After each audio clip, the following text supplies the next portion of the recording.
Hi, to management of Eastline. Throw out your shit.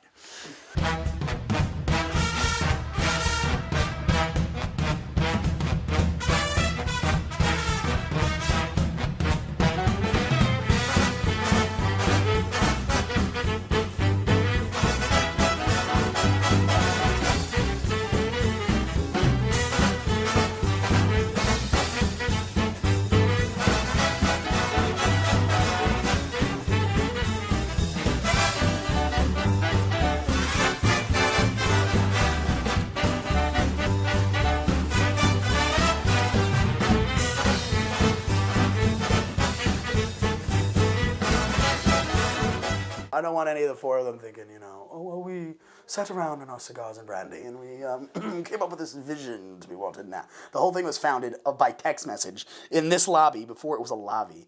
And we sat here, we tried to think of a new name for the company. And we're sitting, it was during the run of the show, we weren't even paying attention to the show on stage. I can't even tell you what the show was. But it was me and Jim, we were sitting here, Pat Riley had sent some suggestions. And one of the suggestions Pat Riley had sent was East of the City Line. Which I thought was great, but I thought, if we could put that, where are we going to fit that on an awning? We're going to be like, what is that, a diner? Like, So I said, Eastline. One word, capital L. That's where it started, through text message. So we have a tradition here at Eastline. Backstage, one of the mascots is the Queen of England. We're not sure why or who hung her there, but after one of the shows in this season, someone hung the Queen of England above the mirror here, and she's kind of like our guide, God Save the Queen. So, being that the show takes place in England around the time of her coronation, we are going to actually hang her on the set, which is actually the first time I think this has happened since the beginning of the season. So, the first show had this in the set, and the last show will have it in the set. And then she'll go back backstage. So, yeah, God Save the Queen. My interest in directing came from a trip to England. My high school drama department went to England for a trip to London for theater. We went to a bunch of shows. What really moved me was we took a day trip outside of the city to Stratford-upon-Avon, where the Royal Shakespeare Company is, and we saw an amazing production of King Lear. It was one of the most amazing things I had ever seen up until that point, still to this day. I mean, the performances were unbelievable. And I left that theater. I don't remember who I said it to, but I was leaving that theater. It was so long, and the show was like 4 days long. I mean, so we're exhausted, we're leaving. I was like one of like 4 people that actually stayed awake through it. And we were leaving the theater, and I remember just being so moved by it, by the way the set worked and the way the concept and the acting and everything, just how it tied so beautifully together. And I thought, yeah, I want to do that. I go, yeah, that's what I want to do. It really does depend on the show, I mean, there are casts. I generally like to get really close to my cast because the way I direct, it's very personal. And I'll talk to them personally and try to draw things from who they are and try to, what they believe in. And I try to, really work with them, work with them. So I end up getting really close with my cast. I've made a lot of friends because of my cast. Not every director works well with every actor, so I also have my fair share of people I haven't worked well with. But in the end of the day, we all respect each other as artists, and that we all, are trying to do the same thing. So I generally am pretty good with my casts. I don't like it when they don't show up on time, and I can get a little upset. But it's never something like I hate them or that I'm frustrated. It's just, it's like, come on, guys. I come in 110, you come in 110. And when that actor's not giving you 110, then that starts to tick you off. So again, depends on the production, depends on who you've been given. As you can see here, we had our resident artist come in and paint a mural that's supposed to look like the back streets of London or something near it. So right now I'm playing with this light to see what's the best area to light it from, which is going to be from that corner up there, which, has nothing right now. So I need to get an extension cord, run it to the board, and then I need to attach the light up there so that we can have backlight. When you bring backlight into a stage, when you'll see when you show some of the set, it creates depth because you're having light behind the light that's thrusting into the stage. So it creates a sense of depth and gives you actually deeper dimensions and makes the set look more realistic. So that's what I'm doing. And see you.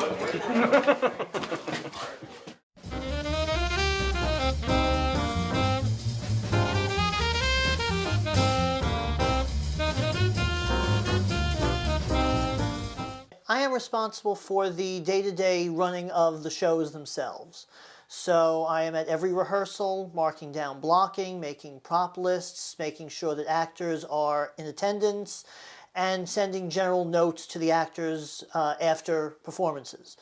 As technical director here, it allows me to be more involved in the process than I ever was before, sitting in on production meetings, sitting with the director before rehearsal, after rehearsal, going over notes, what I think works, what I didn't think worked, and being a sounding board for the director and for the producer as well. So it allows me an opportunity that I didn't have elsewhere.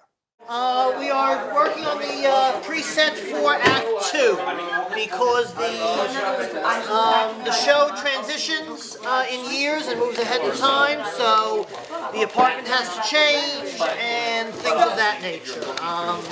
So there's new furniture pieces coming in, there are new books coming in, because Helene has gained more notoriety. Also, just sleight of hand to save on envelopes and cash, we're reusing some things from the first act in the second act, just to make life easier for everyone.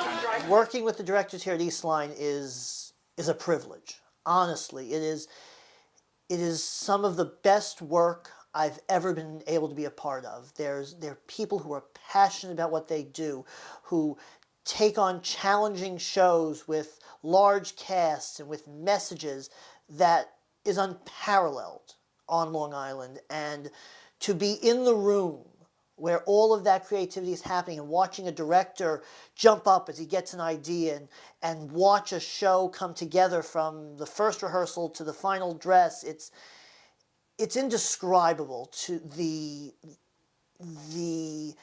euphoria that you get watching that happen. And sometimes it brings me to such an emotional point when something finally clicks. And I get as excited as the director because we are in the trenches with the actors. We're down there with them. We're not above them.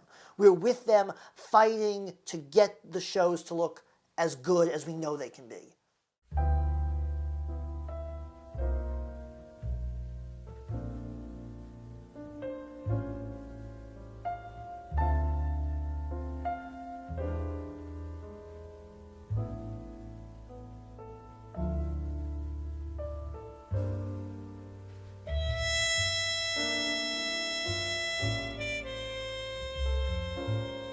We are hanging some set dressing for the show. It opens tomorrow, and of course after midnight when the cast is gone and the director's gone, the tech crew is here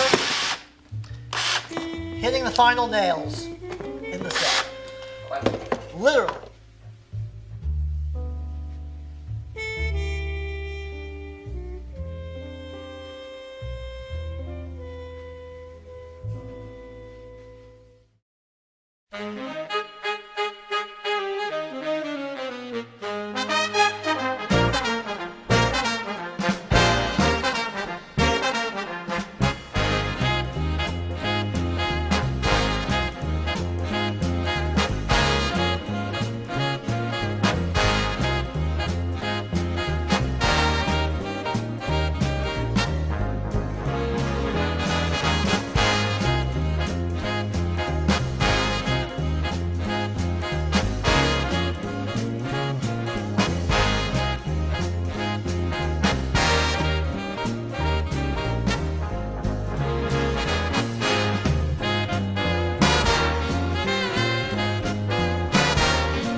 So one thing I found with directing is that I'll always approach a show and, before I even see the actors, I have my ideas in my head of how they should be. And then I meet the actors, and sometimes those ideas change a bit, sometimes they stay the same. And then, so as the show goes on, it kind of becomes this thing where I'm over here and the actors are here, and we both have our ideas about it. And then it's all about just bringing that, finding a middle ground where it fits with the vision I have, but at the same time it's staying true to what they want for the character, what they're bringing to it. And for me, that's just one of the most rewarding parts about it. I think it definitely depends on the type of show. So A Few Good Men, the other show I did here, had a much larger cast, and that was really great because there are so many scenes where there are these crowds, and there are so many different intricate characters in that show. So it's really great working with them, watching them all weave together. But for a show like this, it's much smaller in scale. It's much more intimate. And so for this, I love having a smaller cast where you can really focus, especially these two leads we have, Bobby and Angelo, because they are really talking for 90% of the show. So just really focusing in on them and their relationship to each other, as well as the staff in the bookshop, because there aren't that many of them, really being able to focus on those interactions with themselves and with Angelo. I feel like it makes sense for it to start there, and also And then I'll catch up and I'll hear it. found it. Yeah. Right, otherwise we don't even know what kids. I know, because I can tell you were trying to figure out how to. There'll be so many times when I'm watching something and I have an idea of how I want it to be, or there's something about it that's bothering me and I don't know how to exactly say it. I tend to use a lot of metaphors and comparing it to things in life. You know, if someone's doing something on stage, I'll be like, okay, it's totally like this thing in life where like you go to McDonald's and this happens to you. It's like that. Apply that to Shakespeare. And sometimes it works, sometimes it doesn't. So a lot of times for me, it's, you know, working these specific bits and trying to figure out exactly what I'm looking for, what they're bringing, and what we ultimately want out of that moment, that scene, whatever.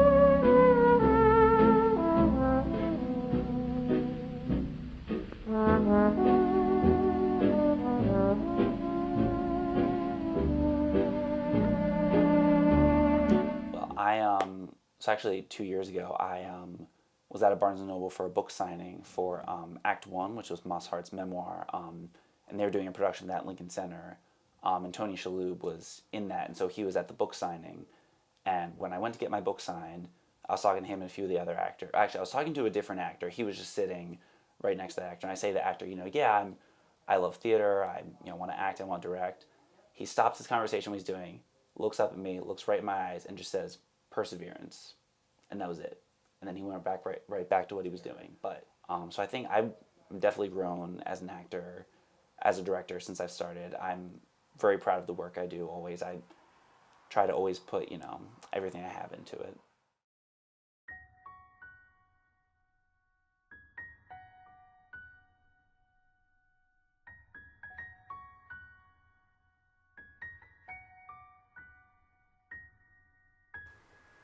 It doesn't matter what the walls look like, so long as the performance is true. That's all that matters. You could be sitting in a folding chair, and you could be watching the next Daniel Day-Lewis ripping his heart out on stage. To me, the way a space looks doesn't matter to what is happening on stage. And I think when people come here, they see that and they feel that. Yeah, we want to be more mainstream, but at the same time, I always want to be struggling. Because then how are we going to keep ourselves in check, and how are we going to continue to do good work? If we are mainstream, we get comfortable. I don't ever want to be comfortable, ever. Because then I feel that we will stop. We'll stop being what we are, working hard. Because we want that. We want to accomplish that. But to me, we are never, ever going to be mainstream enough. I want people to come. I want people to experience this. But I hate to say it, how mainstream can you get with a 55-seat house? That's only how many people? And by 6 performances, that's math. That's like 300 people a performance, a show run. So, I mean, I want people to see it. I want people to experience. That's my thing. I don't need name recognition. I just want humans coming in here and being reminded that they are that, and leaving thinking about that. I always say to my actors, perform not for the applause. Perform for when they go home and they sit down to have their dinner and they stop for a second and go, whoa, because they finally got it, because they got it, and they thought about it. That moment where that person goes home and goes into bed, or even wakes up the next day and has a moment that reminds him of the show or makes him think about it in some aspect, that's the goal. That's what I want.